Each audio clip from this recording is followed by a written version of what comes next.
नमस्कार, चर्चा टुडे में आपका स्वागत है। बिहार सरकार के पथ निर्माण मंत्री और बांकीपुर विधानसभा सीट से 5 बार के विधायक नितिन नवीन भारतीय जनता पार्टी के राष्ट्रीय कार्यकारी अध्यक्ष बनाए गए हैं। उनका नाम चौंकाने वाला है, लेकिन अप्रत्याशित नहीं है, क्योंकि जिस कायस्थ समुदाय से वो आते हैं, लंबे अरसे से वो समुदाय अपने लिए विशेष सम्मान की राह देख रहा था और भारतीय जनता पार्टी का कोर वोटर है। शायद इसको ध्यान में रखते हुए या और भी बहुत सारी बातें हैं जिसके चलते नितिन नवीन को यह जिम्मेदारी दी गई है। आज हमारी चर्चा इसी पर होगी कि क्या नितिन नवीन इस पद के लिए वास्तविक योग्यता रखते हैं, और यदि रखते हैं तो उनसे आगामी समय में भारतीय जनता पार्टी को क्या उम्मीदें हो सकती हैं और कितना वो खरे उतर सकते हैं। हमारे साथ हैं वरिष्ठ पत्रकार खालिद रशीद जी। खालिद जी, स्वागत है आपका। बहुत धन्यवाद आपका। नितिन नवीन के बारे में पहले तो 2-4 लाइन में संक्षिप्त परिचय दीजिए और फिर हम लोग चर्चा करेंगे कि उनका नाम ही क्यों चुना गया और क्या खासियत है उनकी। देखिए, नितिन नवीन युवा चेहरा है, 45 साल की उम्र है। बिहार के पटना जिले के बांकीपुर विधानसभा क्षेत्र से विधायक हैं। साथ ही अभी जो नई सरकार गठित है उसमें मंत्री हैं। पिछली सरकार में भी वो मंत्री थे। 2020 में जो एनडीए की सरकार बनी उसमें उन्हें पहली बार मंत्री पद के तौर पे शामिल किया गया, मंत्री के रूप में शामिल किया गया सरकार में। तो एक जिम्मेदारी उन्होंने संभाली, वहां से पथ निर्माण मंत्री, नगर विकास मंत्री, और वो 1-2 प्रोफाइल उनके और इधर उधर होते रहे। जो मतलब बीच में जब नीतीश कुमार दूसरी तरफ चले गए, फिर उसके बाद फिर आए, तो फिर उनके विभाग में थोड़ा सा बदलाव किया गया। तो ये चलता रहा।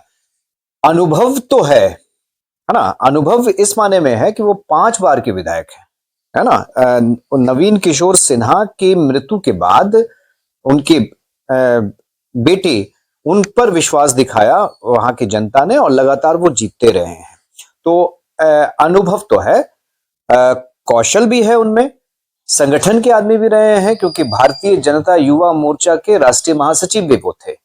तो ये सब चीजें तो हैं, लेकिन असली जो चौंकाने वाली बात यह है कि बिहार का चुनाव संपन्न हो गया है और एक ऐसे व्यक्ति को जिसको पूरे देश के जो बीजेपी के कार्यकर्ता हैं, बीजेपी के नेता हैं, वो भी नहीं जानते होंगे नितिन नवीन को अच्छी तरह से, है ना। बिहार से बाहर नितिन नवीन को जानने वाले जो पार्टी के अंदर है, बहुत बेहतर तरीके से जानने वाले, इतना बड़ा चेहरा नहीं है। तो इतना बड़ा पद पार्टी का, इतना सबसे बड़ी पार्टी, हाँ, उसका ये सबसे बड़ा पद जो है उन्हें देना, ये जो निर्णय है, इसके पीछे का जो गणित है वो समझना जरूरी है। क्योंकि भारतीय जनता पार्टी अगर ऐसे फैसले लेती है तो उसके पीछे कहीं ना कहीं एक बड़ा कारण हो सकता है। तो हम उस कारण को समझने की कोशिश करेंगे, सुनीता जी।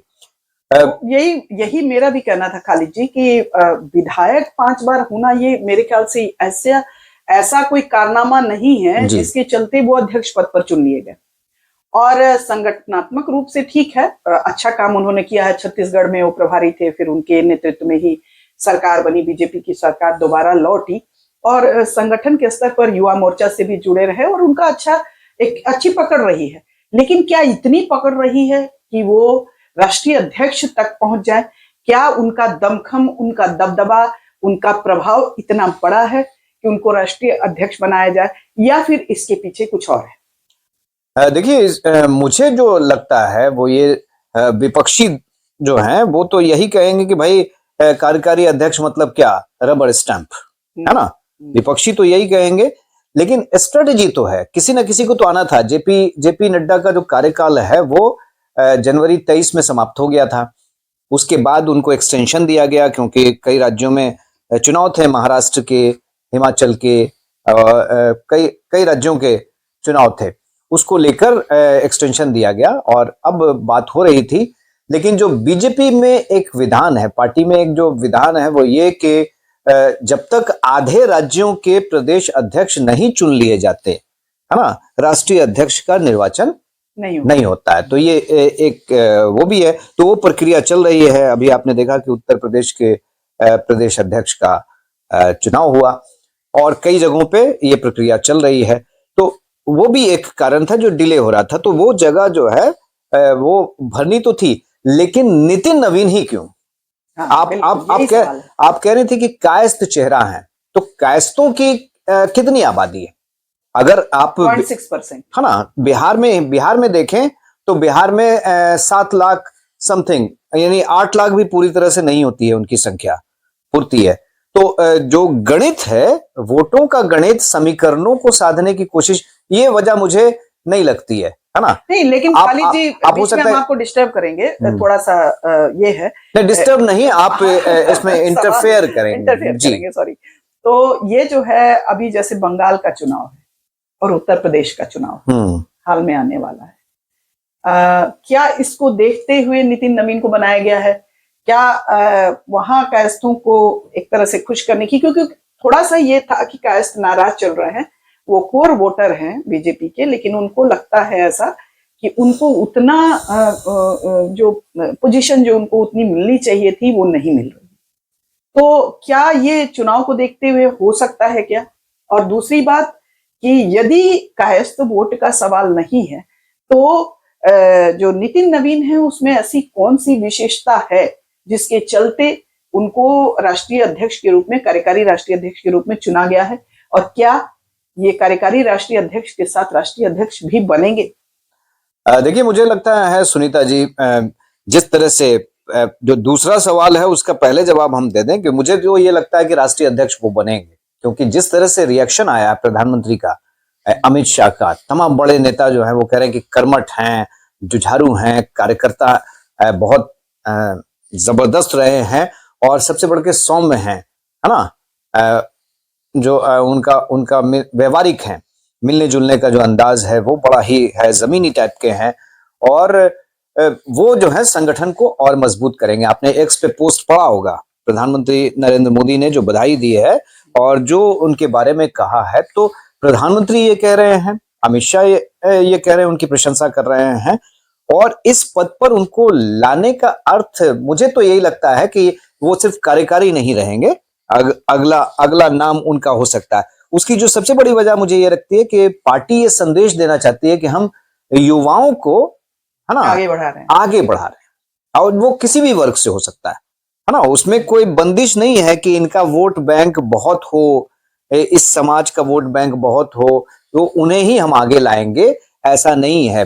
पार्टी ने जो प्रयोग किया, आपने देखा कि पिछले 10 सालों में जो पार्टी ने प्रयोग किया अलग अलग स्थानों पर, एक ऐसे चेहरे को पीछे से उठा के लाया, है ना, उत्तराखंड हो, मध्य प्रदेश हो, राजस्थान हो, तमाम जगहों पे आप देखें कि जो मुख्यमंत्री बनाए गए वो कैसे चेहरे हैं जिनको लोग जानते भी नहीं थे बेहतर ढंग से, है ना, कोई बहुत बड़ा चेहरा नहीं था, उन्हें उठाकर उन्होंने मुख्यमंत्री बनाया और वो वहां की गवर्नमेंट को अच्छे ढंग से चला रहे हैं, है ना, एक उनकी पकड़ है। तो ये प्रयोग वो सफल रहा, एक पार्टी की छवि बनी और ये एक संदेश भी गया पार्टी के भीतर तमाम नेताओं को। देखिए, पार्टी की मजबूती क्या होती है?